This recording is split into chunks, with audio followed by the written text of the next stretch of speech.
On retourne voter! Dans cette vidéo, je vais vous parler de l'élection législative, vous expliquer comment elle fonctionne et puis restez jusqu'au bout parce qu'à la fin, j'ai envie de vous parler des enjeux qui entourent cette élection. Alors aujourd'hui, on parle de l'élection législative, c'est l'élection en fait des députés qui vont siéger à l'Assemblée nationale. L'Assemblée nationale, c'est assez simple dans le sens où c'est défini par l'article 24 de la Constitution qui nous parle en fait du Parlement. Et le Parlement, selon la Constitution, est constitué de deux chambres, comme on les appelle, l'Assemblée nationale et le Sénat. Le Parlement a le pouvoir qu'on appelle le pouvoir législatif. En fait, dans une démocratie, on considère qu'il y a trois pouvoirs différents. L'exécutif, donc en fait le gouvernement, le pouvoir judiciaire, donc là c'est les juges, et le pouvoir législatif, donc qui est le pouvoir qui va écrire la loi. L'Assemblée nationale est donc composée de 577 députés. Quels sont les pouvoirs des députés? Alors attendez, je prends mon anti-sèche pour pas vous dire de bêtises. Donc évidemment, les députés votent la loi. Ils peuvent aussi déposer des propositions de loi. Donc ils peuvent amender les lois qui passent devant leur vote. Donc en fait, au fur et à mesure, ils peuvent essayer de modifier le texte qu'ils vont voter. Il y a tout ce qu'on appelle le système de la navette parlementaire, parce que comme je vous disais, comme il y a deux chambres, le Sénat et l'Assemblée, ils doivent se mettre d'accord pour voter la loi. Et donc, un texte de loi, une loi, passe un coup à l'Assemblée, un coup au Sénat, retourne à l'Assemblée. Et s'ils ne sont pas d'accord, on met en place une commission paritaire. Ce qu'il faut savoir, c'est que dans ce cheminement, c'est l'Assemblée nationale qui a le pouvoir le plus important. C'est elle qui pesera en cas de désaccord, en gros. 60 députés peuvent saisir le Conseil constitutionnel pour lui demander de vérifier qu'une loi qu'ils ont votée respecte bien la Constitution. Ils peuvent donc interroger le gouvernement, ce sont les séances de questions qu'on peut voir en direct sur LCP à la télé. Ils peuvent aussi déposer et voter une motion de censure. Donc c'est ce qui permet de destituer un gouvernement si l'Assemblée à la majorité n'est pas d'accord avec ce gouvernement. L'Assemblée vote aussi les déclarations de guerre et doit voter certains traités. Voilà les grands pouvoirs des députés. Clairement, c'est un rôle qui est assez important, ou qui a perdu son importance avec le régime très présidentiel qu'on a, mais ils ont vraiment ce pouvoir de faire la loi.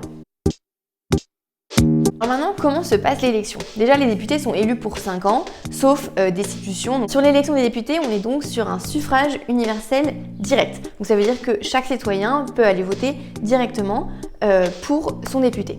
On est aussi sur un scrutin majoritaire, uninominal à 2 tours. Donc scrutin majoritaire, ça veut dire qu'il faut avoir la majorité pour l'emporter. Uninominal, ça veut dire qu'on vote pour une personne. Et à 2 tours, parce qu'on a potentiellement 2 tours de l'élection.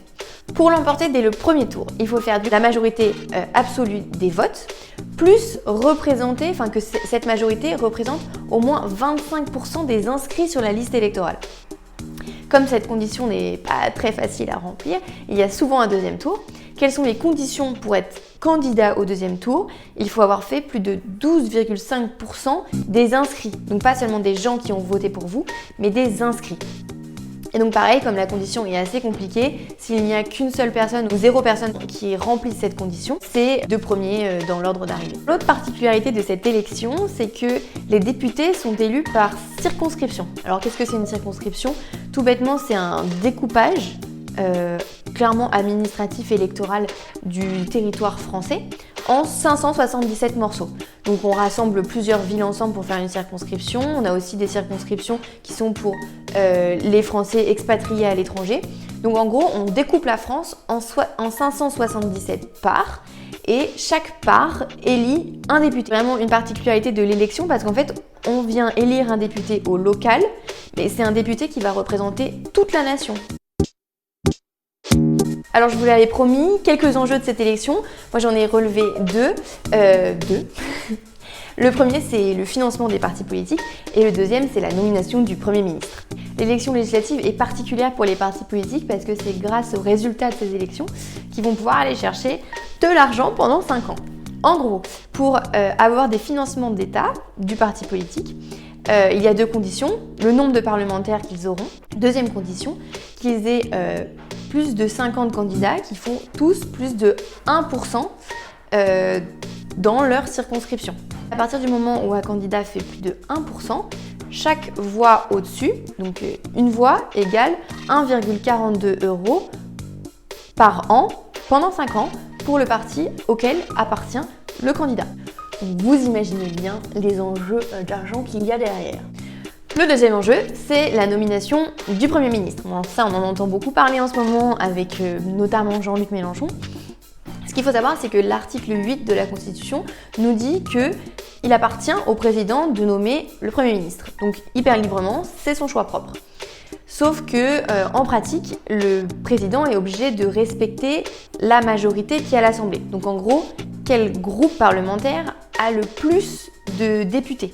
Si la majorité n'est plus celle du président, il sera obligé de prendre un Premier ministre parmi la majorité qu'il y aura à l'Assemblée nationale.